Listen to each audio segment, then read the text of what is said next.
everybody. Reporting to you again from the Glamour City, Hollywood. We built the software to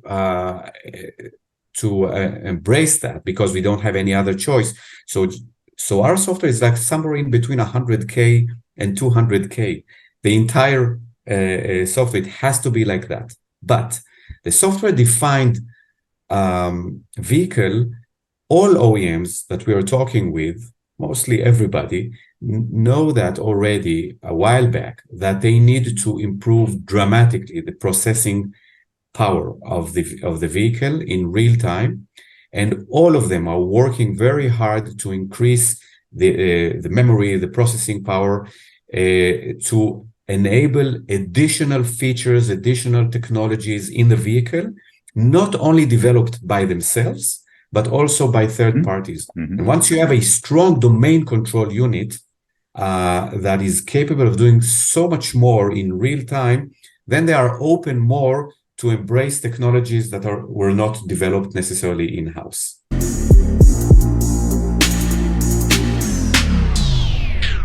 If you love listening to this show, please consider giving a rating and a review on Amazon Alexa or wherever you listen. We want to continue bringing you this amazing content, and part of our ability to do that means that we need a big audience. Now, it may not seem like much, but rating and reviewing the show will help more people find us, just like how you found this show. Simply on any podcast platform, search for our show, scroll down to the bottom, and push 5 stars. It's that easy. Thanks for supporting the show.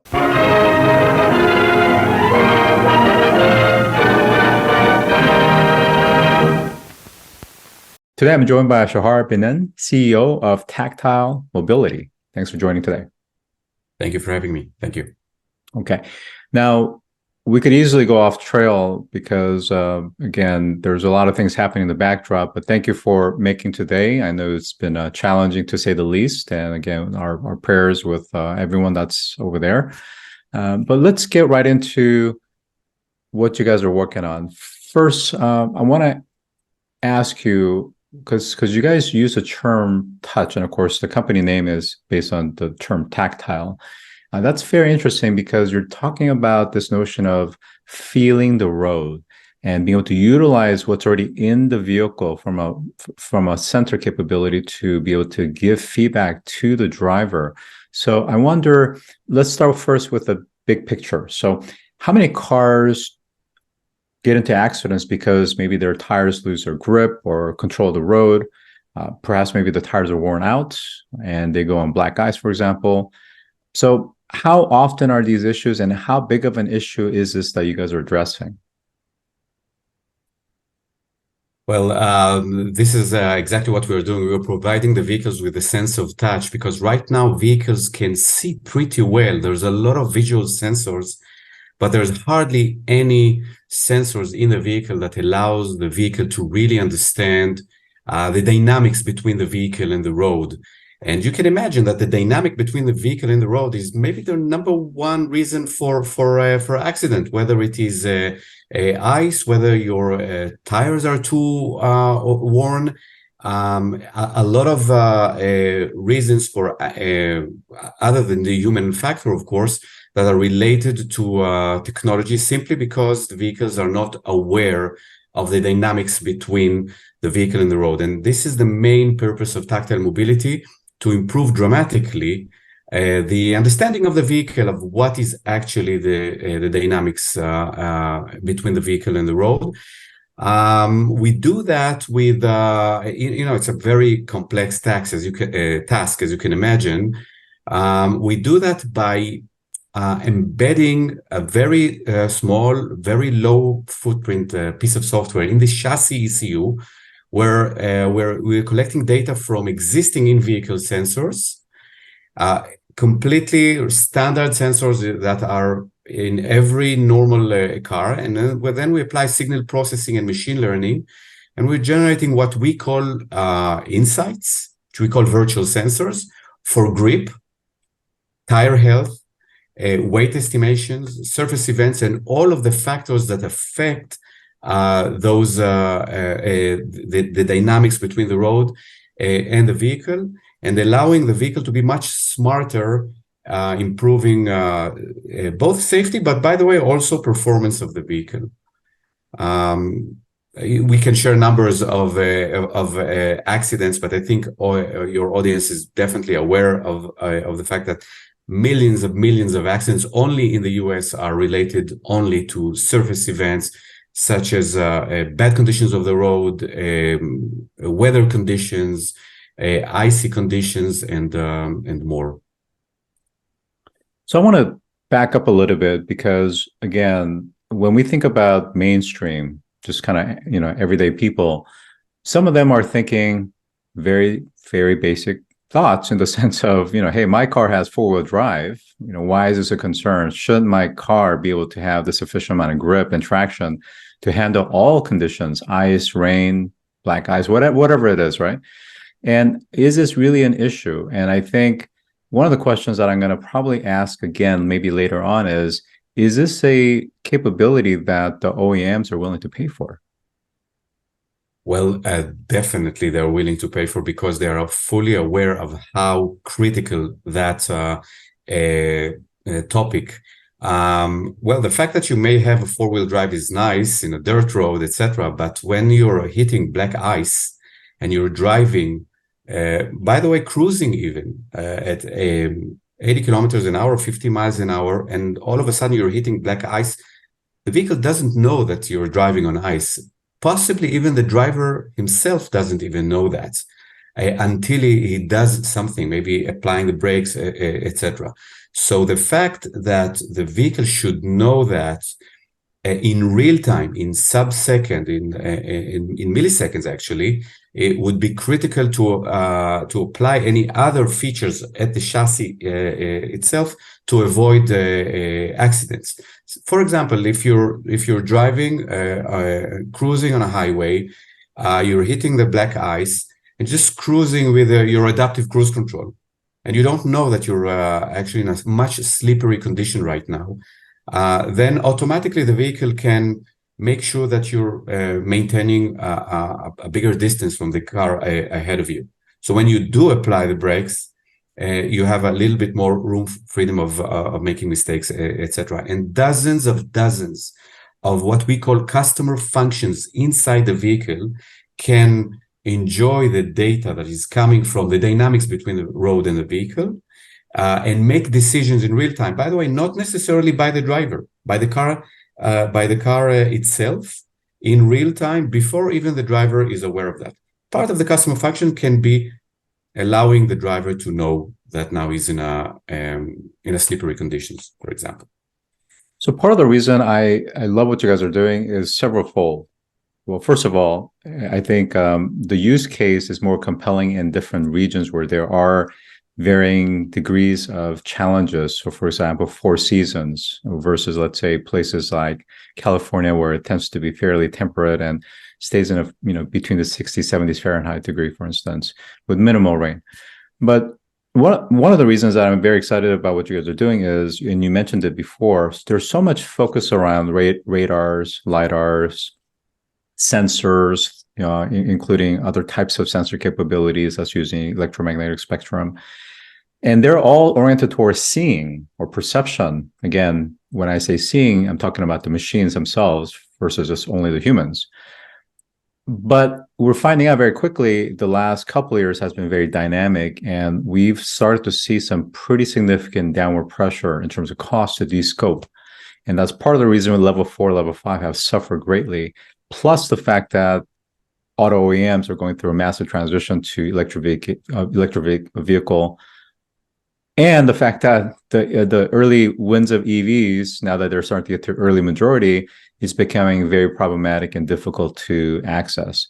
So there's a lot of challenging market conditions. You're not asking the OEMs, you're not asking anybody to add anything else. The cost is minimal because you're using the vehicle's electronic control unit, or the embedded systems in the car. That basically is the brain that controls everything from the engine control, powertrain, brakes, and you're just simply being able to pull out data sets around wheel speed, angle, RPM, pedal, gear position, to be able to isolate all these things around the grip level for maximum safety and efficiency that you're referring to.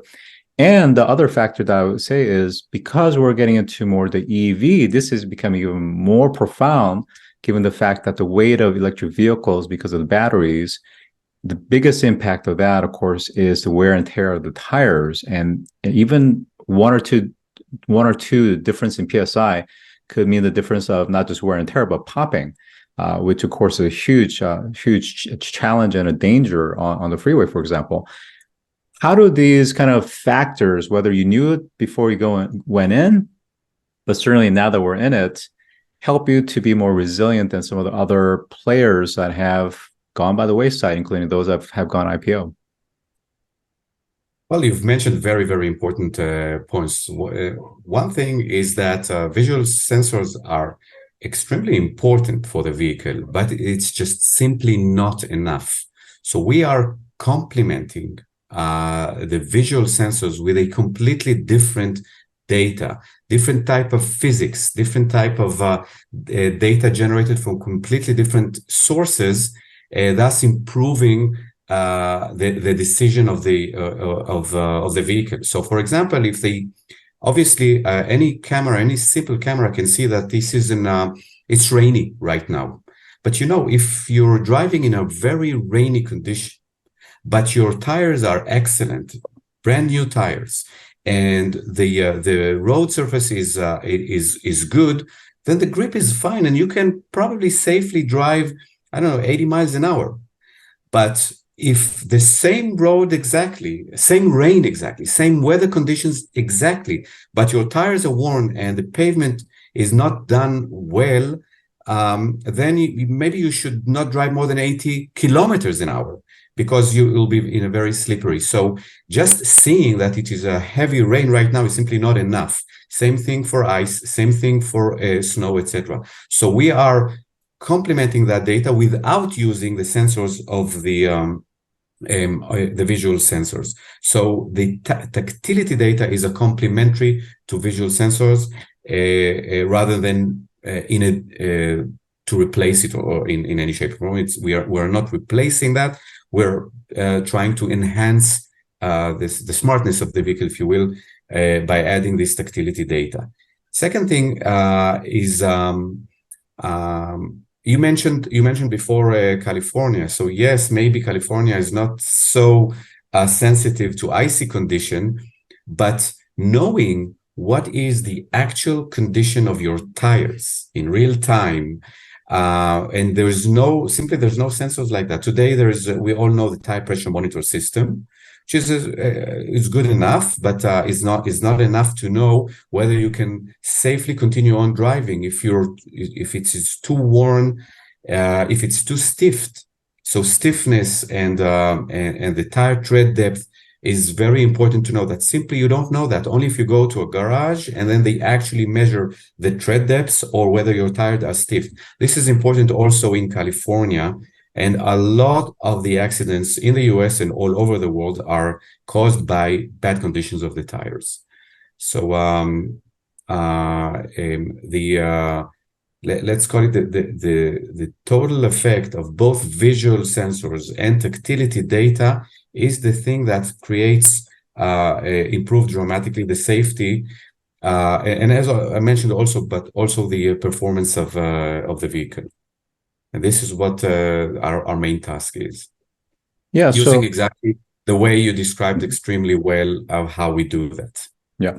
So I think a metaphor that I would use for our listeners, just so they get the real value of this, is if any listeners do any type of running or even hiking for that matter, they understand how important those shoes are. And certainly for those that run on a regular basis, they're very disciplined about making sure that they switch out their shoes every 2 to 3 months, or based on certain miles that they've actually clocked in. And that's critical because it really does affect your performance. Now, we've been talking about more of the ADAS, the safety aspects of it, but let's talk about performance. So for companies, let's say luxury brands or performance brands, AMGs and let's say the M series, they're all about great driving experience and making sure that you get the most out of it in the most safest way. So tell us about how your same set of small footprint edge capabilities is also helping to improve the performance of these vehicles and the driving experience.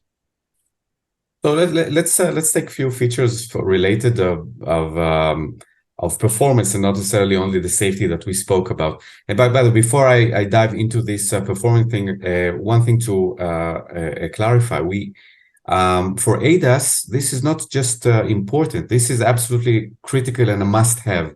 So for normal vehicles with drivers, not for autonomous vehicles, then it's very, very important to improve the safety. But if you're looking or talking about future autonomous vehicles, this is just a must-have because you don't have the driver to make that decision by themselves. As for the performance, so just one small example, when you have a very high-performance vehicle and you really want to kickstart very fast, then it gets very slippery, and you just not really moving forward. The ability to really measure the grip in real time, in sub-second, allowing the vehicle to know, okay, now at this condition, I can actually, push throttle much faster and get to higher speed, or vice versa. It's actually too slippery and it will be inefficient to do that. And the same functions that you described before of the chassis can adjust themselves based on that information and improve the way you just kickstart. It's a small feature, but it can be done with that type of data. Knowing that the grip ahead of you is good enough or very good. And what we do, we did not yet speak about it a lot now, is also part of the tactility maps that we're creating using the real-time data that we're getting from vehicles. We are creating a global grip mapping solution, telling the driver of the vehicle that actually it's an icy condition 300 meters ahead of you, not even before you're actually hitting the ice. But if you know that 10 miles ahead of you is completely dry condition, everything is fine, no oil spillage, everything is fine, you can actually be a little bit more confident with your vehicle and extracting a little bit more. Same thing with cornering, etc. Maybe that's not the most important thing, but for those vehicle manufacturers, it is important to allow the drivers to enjoy better the capabilities of their vehicle. Now, something that you mentioned is this kind of notion of crowdsourcing, right? So effectively, it's the ways of road conditions, let's say. How can your services potentially feed in via some sort of API to the likes of Waze and other GPS capabilities to provide those kind of crowdsourcing insights so that I know, driving from here to, let's say, Boston, there are certain things that I need to watch out for on the road, including, potholes, for example? Yes, exactly. So we are working with the OEMs. Part of the deals that we are doing with them is, yes, we're improving the chassis capabilities in vehicle, in edge computing. But what we are asking from them is to allow us to upload the insights that we have to the cloud in order to help us generate the data in the cloud. And of course, we are doing revenue share with them once we are monetizing that these solutions. But the key thing here is that once we are getting the data from the vehicle, we can actually know in real time what is the actual grip level in every place of the globe. Of course, once we have the coverage sufficient, and then of course, using the connected vehicles, you have the ability for OEMs that are interested in that to get back the data from the cloud in real time to the vehicle, even though the data is not necessarily generated by the same vehicle or by the same company. So if we're working with 2 or 3 or 4 or 5 OEMs that are generating data from millions of cars, actually all other OEMs, including, of course, those OEMs, can enjoy the data for the crowdsourcing. This is the reason why we think that it should not be an OEM that is doing that, because they are interested mostly in their community, vehicle communities, but a third-party solution that can allow all OEMs to use that data. So you're talking about something that's very contentious, and for those that are not in the industry, it's all about who actually has access or ownership of the data. So of course, the OEMs, one, have exclusivity. I mean, one of the frustrating parts that they have is, companies like Apple and Samsung through iOS and Google, for example, or Android, I should say, that can tap into information that they can't have access to. So they're very, very much going to be a closed garden type of an environment. So how are you able to convince them that they would benefit? I mean, clearly the benefit is there, but aren't they more likely to say, well, that's from our cars or fleets, and we want to, put a closed garden around it, and we don't want you to anonymize and share that with everything else just so you can monetize? Well, I will not fool you, of course. Data ownership is a very, very, very sensitive topic when we're talking with OEMs about that. Number one, we need to remember that the data belongs to the driver. The driver should allow the OEM to use that data, and not all drivers allowing them to use the data. That's number one. From our statistics, we know it's approximately 50%. The second thing is that the data, once the driver allows them to use, belongs to the OEM themselves. So, and we are not asking for direct communication between the vehicle and our own cloud. We are doing that through the OEM's cloud. And so they need, of course, to allow us to use that specific type of data that is uploaded to the cloud. The good news here, I'm opening a brackets here, that the tactility data is very, very small amount of data per kilometer. We are talking about bits and bytes. We're not talking about in megabytes or gigabytes or terabytes like any visual sensors. So the amount of data, the effort on their end to upload tactility data is really, really, really small. And then they need to forward the data to us, and yes, accept the fact that we can use that data to build the global maps. It does take a lot of convincing, but I think everybody understands that if you take, for example, American manufacturers and you take European manufacturers, they don't have necessarily the same coverage all over the globe. So probably Ford is pretty strong in the Midwest, but not necessarily in Germany and other places. So the fact that there is one entity, we do have competition, of course, that can get the data from millions of cars and get the coverage globally, then all OEMs can enjoy it in every place of the globe.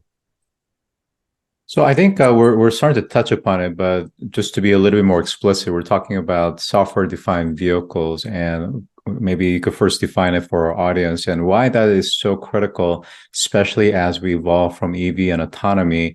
And this is a critical way, not only in terms of releasing new capabilities and feature set, but also it's an important mechanism for monetization via subscription models, right? Right.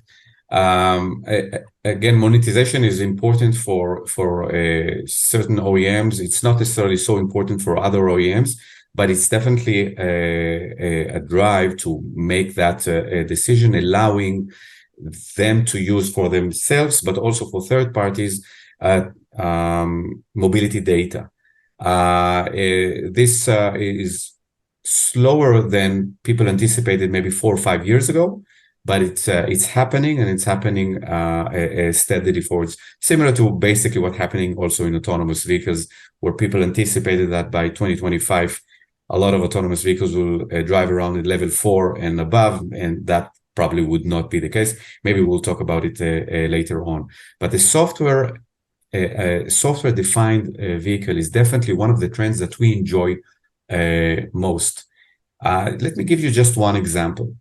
We are relying a lot on chassis ECUs, engine control units.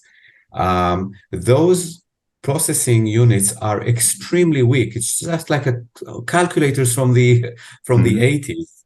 not allowing them to process data in real time, and definitely a very, very limited memory. So we built the software to embrace that, because we don't have any other choice.